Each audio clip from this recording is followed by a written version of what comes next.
Draconian measures and one step to Robocop for police.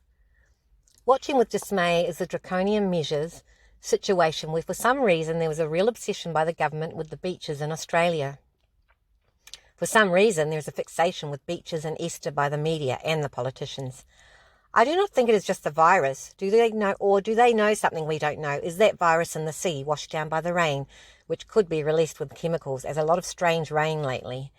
Also, draconian means measures that are extra cruel or severe in proportion for a small misdemeanor, which seems to be the way here, where you're given a $1,000 fine or imprisonment for 6 months if you go out with more than one person, or the person's not your family, or you're not a carer, or it's not compassionate grounds. And for some reason, police can go into Queensland, into Victoria, even worse. They were going from house to house doing spot checks and made $300,000 this weekend. Aren't they lucky at Easter, the police? They blew people. They went to people's houses, which this is not a communist country. I don't see how that's protecting anyone, and I think that is over the top for a democracy. I know that we're in a lockdown, not complete lockdown. I know that there's restrictions, but to make it prison or a fine of $1,000 is really, that's too high. Do they know something that we don't know? Why close all the beaches? Why not just let a few people on a time? Surely the police have real criminals to chase. In fact, I've noticed that it is the beaches of the North Sydney, Manly, Maroubra, Randwick, Coogee beaches, around there is where the virus is most rampant. Why close all the beaches? Why in God's name send helicopters to Queensland beaches to catch anybody on them? Oh, naughty, you walked on the beach.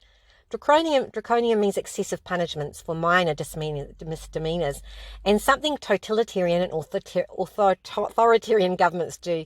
They will be sending police to motor camps to see who should not be there on Easter weekend. Scary, can't even camp on your own or with a partner. It is against the law to have a holiday. I mean, $1,000 or 6 months imprisonment for not social isolating 1.5 metres from someone on the street, or for going somewhere you shouldn't go, i.e. the beach, or on a holiday. Rather excessive, don't you think, or do they just want more people in prison? It also generates revenue for the government in this time of people's need and fear. Thanks. People are scared and also traumatised by the visuals on television and media of all the dying due to the COVID-19, which is what the government seems to want. However, I think not just to keep few people from being sick, but also to bring compliance and bowing into technology out of desperation, out of fear of catching that virus, which they are doing well at creating. How sad for children being born into this scenario, and the lying politicians keep lying. The Australian government did it to the first convicts, oppressed them with laws and heavy punishments way beyond what they should have been 200 years ago. Death for stealing a piece of bread, and the Aboriginal people, mandatory imprisonment for even children of 10 years old for stealing a bike, pencils or milk money, which has continued in some parts, probably the Northern Territory and places like that. The immigrants that have tried to make it to Australia, detention for trying to get to Australia, and now the Australian people themselves. They are oppressing them with restrictions and fear, which are unreasonable, or the punishments are too high. Guess Australia was always that way. A country, working class and middle class, that used to have relative freedom and going on holidays and working, is now thrown into disarray, not only by the virus, but by the heavy-handedness of the politicians, breathing threats and punishments, treating their people like children. In India, even worse, the police were hitting people with sticks for not social isolating. Well, that's caring, not really. Politicians were worried about Easter this weekend in 2020. Is this to do with the 5G network of high-frequency waves used by the military, even for military weapons? Rumours of cover-up using the COVID-19 virus. Why is Easter so important? Apart from, of course, Jesus dying and rising. Such a religious holiday too. And why did the cruise ships get the virus? Did everyone who had a virus go on a cruise? Or was it planted there? It seems so engineered. I saw the Ruby Princess sent into quarantine at Port Kembla, farther away from healthcare help. The blunder by the government for letting sick people disembark without checking them for the virus into Sydney was ignored, and not one politician was punished. They weren't given a $1,000 fine about that boat, or imprisonment. More than 6 months should have been put in that, because that was criminal, letting that risk come into Sydney. Hypocrisy when they threaten punishments to all those who cause public health risk. I went to the beach a few weeks ago before things got really serious, and there were still active surfies in the water, defying isolation to go surfing. Many locals slipping there in the morning, slipping in the water, with the dolphins 5 swimming on the waves. Hush, hush, how ridiculous. All the heavy laws, and yet the government insists on paying for free childcare. No qualms about sending little kids into high-risk zones or groups of children, clambering over each other so that parents can keep working. Economy before health risk, then. Maybe the government should be facing higher penalties for creating the Health Risk Act by pushing people to stick their kids together in childcare or school, putting us all at risk. Looking at the stats for New South Wales alone, 2 clusters of the virus have occurred amongst children. Oh, but I thought children didn't carry viruses. 1 cluster of cases was at the Rose of Sharon Childcare Centre, Blacktown, 6 cases in March 18th. That was noted. Could be more now. And 1 cluster in the Western Public Normanhurst School, 3 cases, March 8th. That could be higher now too. New South Wales Government Health noted in their latest statistics, April 2020. Prime Minister Scott Morrison tells people to keep away from each other, but to send their kids to daycare, and he'll pay for it, and school to get infected. How contrary is that? Perhaps he should be punished himself for not doing the opposite of what he legislates about. But don't worry, as he has said, technology will solve everything. It's the narrative now. How cute, how deceptive. A World Health officer on the ABC News said, we will start sending children back to school even 1 day a week as it is important, and they will have to have flu vaccines to go back to school in case they get the flu and the virus, which doesn't bear thinking about. Oh, so children do get infected. You mean they get the flu? Well, surely they must get this covert virus too. What? Are we stupid?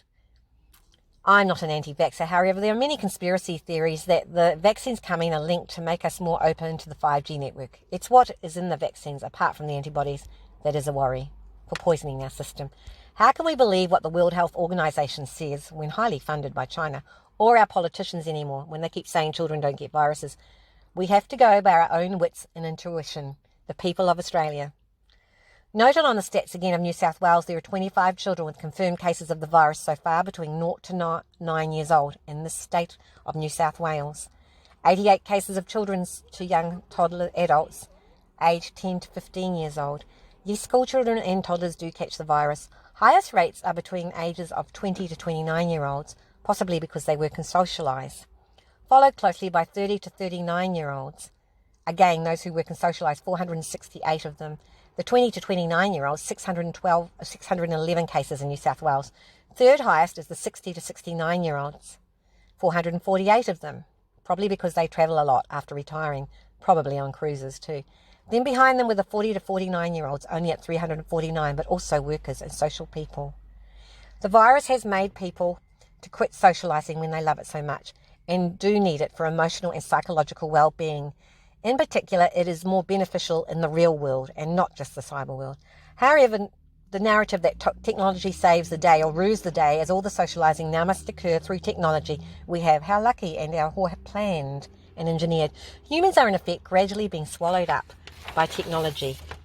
Don't worry, Mr. Policeman, the Robocop, when that technology arrives, will be stepping into your shoes as well, and you will become as obsolete as the workers who've all just lost their jobs and lining up at Centrelink, and who you are oppressing for being close to each other or leaving the house.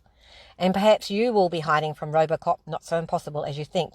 It would pay to be fair to those around you and not bully and oppress the Australian people who are already afraid. Noted in the news that Hungary is no longer a democracy due to its Prime Minister using the situation. The headlines are, Orban exploits Canova pandemic to destroy Hungary's democracy. He has put in a sunset law, meaning...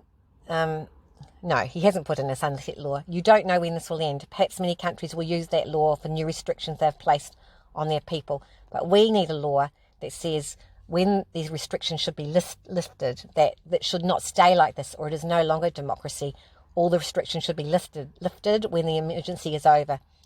International Human Rights Law article says, any restrictions made due to public emergencies threatening the lives of the nation must be of limited duration, respectful of human dignity, subject to review, and proportionate to achieve the objective. Governments must be transparent, respectful, and not discriminatory in any way toward their people as they impose restrictions. And if they do that, they might get a better response from those who they are restricting or beating into submission. All the best, Andrea.